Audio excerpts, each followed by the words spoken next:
The vote for Brexit was a great shock to me, and I imagine to most people in this room. Last Friday morning, the disintegration of the European Union seemed practically inevitable. But as the initial disbelief wore off, something unexpected happened, and the tragedy no longer looks like a fait accompli. Over the past week, buyer's remorse has set in as the hypothetical became real. Sterling plunged, Scotland threatened to break away, and some of the working people who supported the Leave campaign have started to realize the bleak future that both the country and they personally face. Even the champions of Leave are retracting their pre-referendum claims about Brexit. In a spontaneous response, over 4 million people petitioned Parliament to hold a second referendum. By the time the parliamentary debate on this petition takes place, it's not inconceivable that more people will have signed the petition than voted for Brexit. Just as Brexit was a negative surprise, the spontaneous response is a positive one. People on both sides of the referendum, and most importantly, those who didn't even vote, particularly young people under 35, have become mobilized. This is the kind of grassroots involvement that the European Union has never been able to generate. The referendum has highlighted for people in Britain just what they stand to lose by leaving the European Union. If this sentiment spreads to the rest of Europe, what seemed like the inevitable disintegration of the European Union could instead create positive momentum for a stronger and better Europe. The process could start in Britain. The popular vote can't be reversed, but a signature collecting campaign could transform the political landscape by revealing a newfound enthusiasm for the European Union. This approach could then be replicated in the rest of the European Union, creating a movement to save the EU by profoundly restructuring it. I am convinced that as the consequences of Brexit unfold in the months ahead, more and more people will be eager to join this movement. What the EU should not do is penalize British voters while ignoring their legitimate concerns about the deficiencies of the European Union. Europe's leaders should recognize their own mistakes and acknowledge the democratic deficit in the current institutional arrangements. Rather than seeing Brexit as the negotiation of a divorce, they should seize it as an opportunity to fundamentally reinvent the European Union so that the UK and others at risk of exit would want to join. Will disaffected voters in France, Germany, Sweden, Italy, Poland, and everywhere else see the European Union benefiting their lives? If the answer is yes, the EU will emerge stronger. If the answer is no, it will eventually blow apart.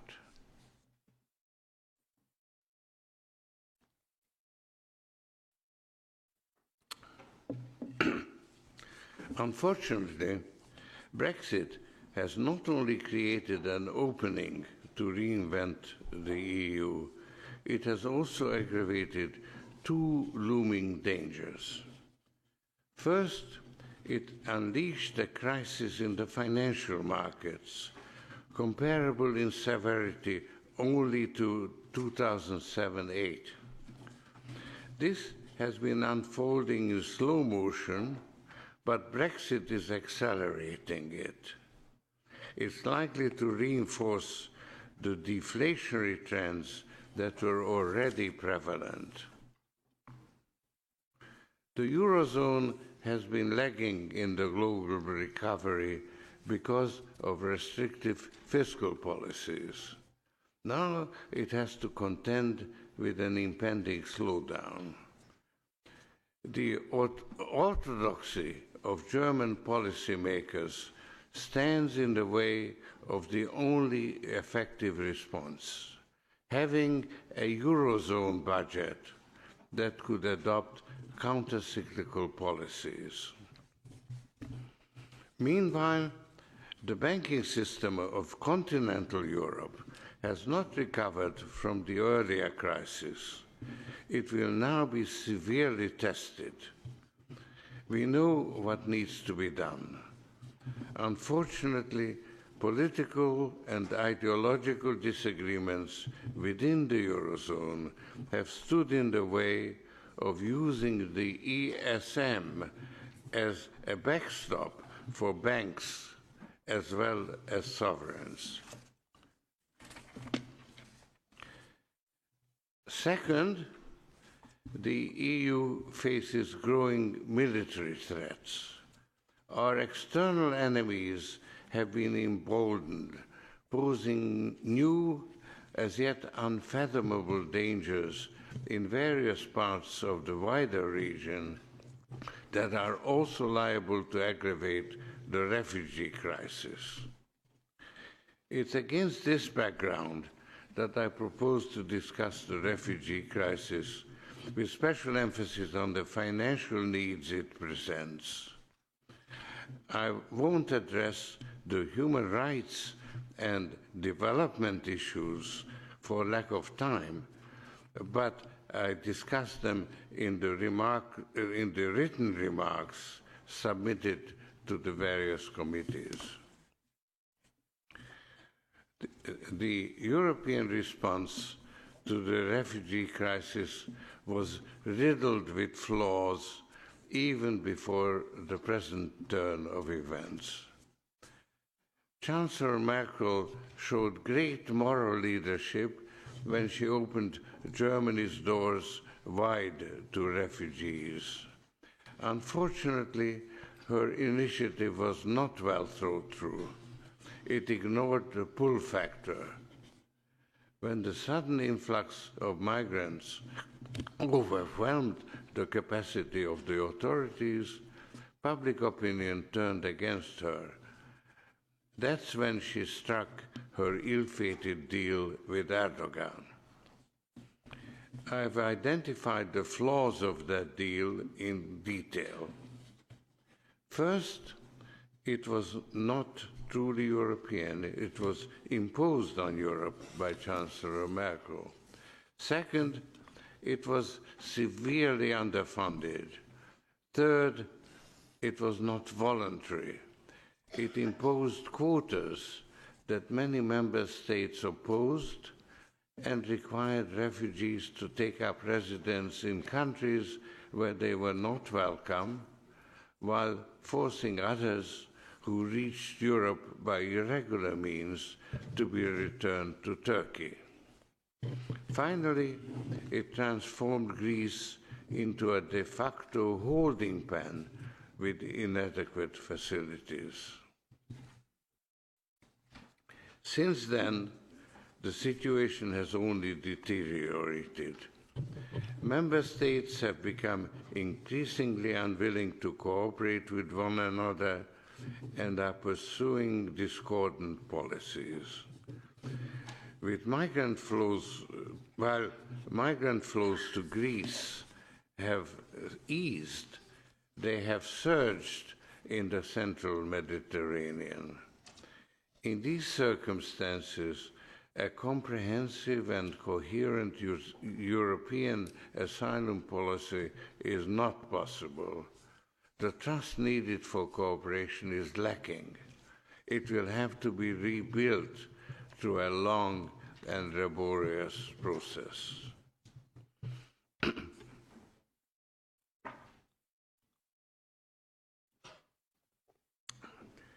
This process should start by addressing the dire lack of financial resources.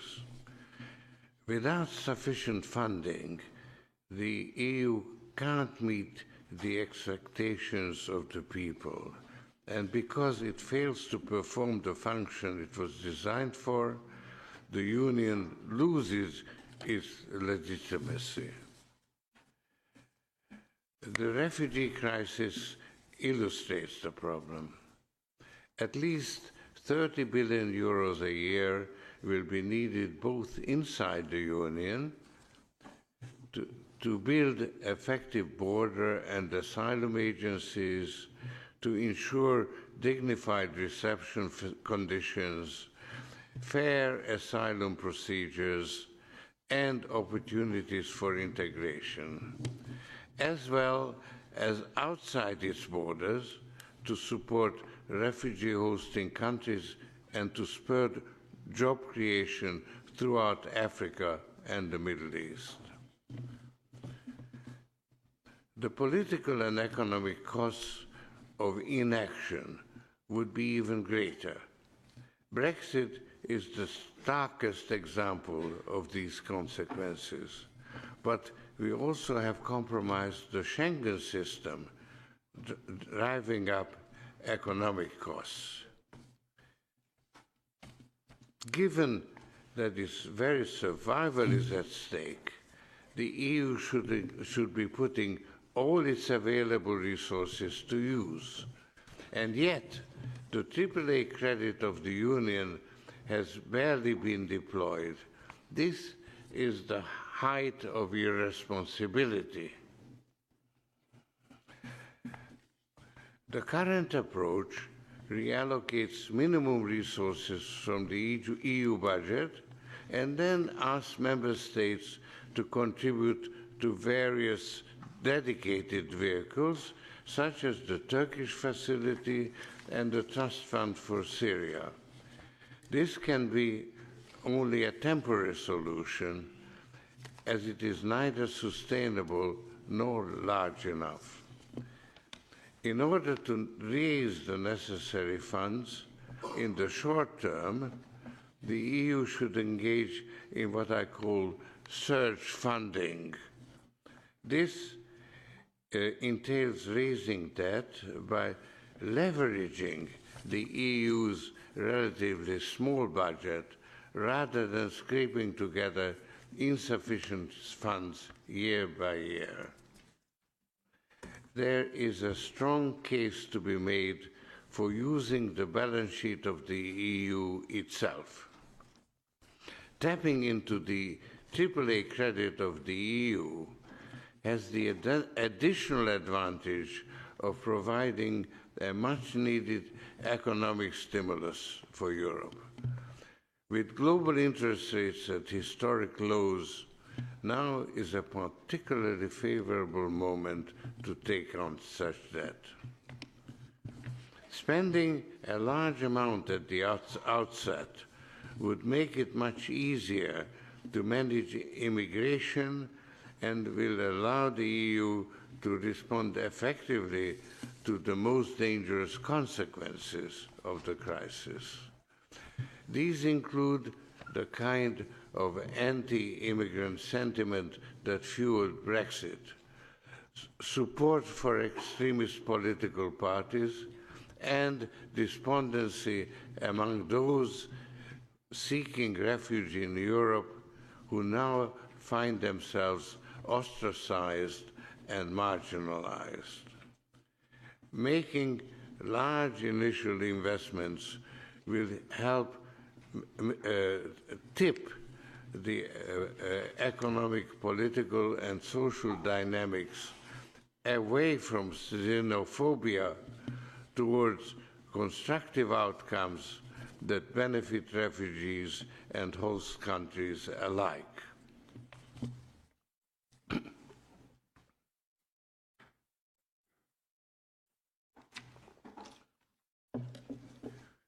To finance these efforts over the long term, new taxes will have to be levied sooner or later. In the short term, unused funds in already existing financial instruments should be put to use. Of course, raising more debt with the current budget will eventually pose deeper questions in the light of the limited resources of the EU budget. The situation has gotten worse over the years as the real own resources of the EU budget, such as customs duties, have shrunk. It's now time to drastically reshape how the EU's own resources are raised. The reduction of the EU's resources in 2014 to 1.23% of GDP was a tragic mistake. The EU can't survive with a budget of this size. That's why I was greatly encouraged last year when Minister Schäuble suggested a pan-European gasoline tax. The European Parliament should seriously consider this idea. A stable source of revenues would greatly increase the amount that the EU can borrow and would allow it to finance new initiatives. I appreciate that this is a difficult task because the principle of unanimity is a major obstacle. But an EU agency could act as a coalition of the willing. For instance, the Single Resolution Board that raises a levy on the banks could in principle borrow money against that levy. The EU area also needs a budget of its own. The ESM can be seen as the embryo of such a budget, but it's subject to the veto of national parliaments. You should encourage member states to bring the ESM under the control of the European Commission and the European Parliament.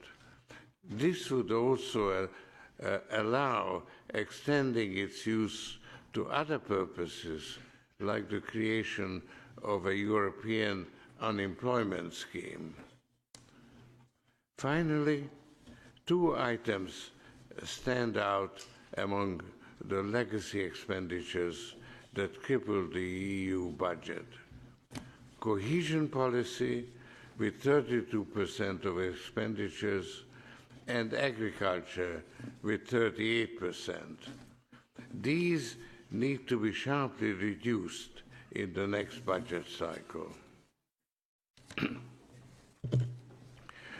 To sum up, the refugee crisis poses an existential threat to Europe. As I said before, it's the height of irresponsibility to allow the EU to disintegrate without utilizing all its resources. Throughout history, governments have issued bonds in response to national emergencies. When should the AAA credit of the EU be put to use, if not at a moment when the European Union is in mortal danger? Thank you. Merci, Monsieur Soros.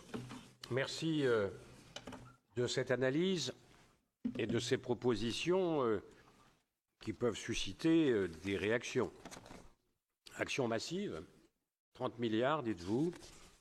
Quels moyens mobiliser? L'emprunt, à un moment où les taux sont particulièrement bas, même parfois négatifs. Mais pourquoi ne pas envisager un prélèvement fiscal spécifique, une taxe sur les carburants éventuellement? Et puis, vous ouvrez aussi une interrogation sur le contrôle parlementaire du mécanisme européen de stabilité financière, qui reste l'angle mort du contrôle parlementaire. Quant aux arbitrages de crédit, je ne suis pas sûr qu'ils ne suscitent pas des débats passionnés, dès lors qu'il s'agit de la cohésion et de la politique agricole commune. Mais quoi qu'il en soit, vous ouvrez des voies.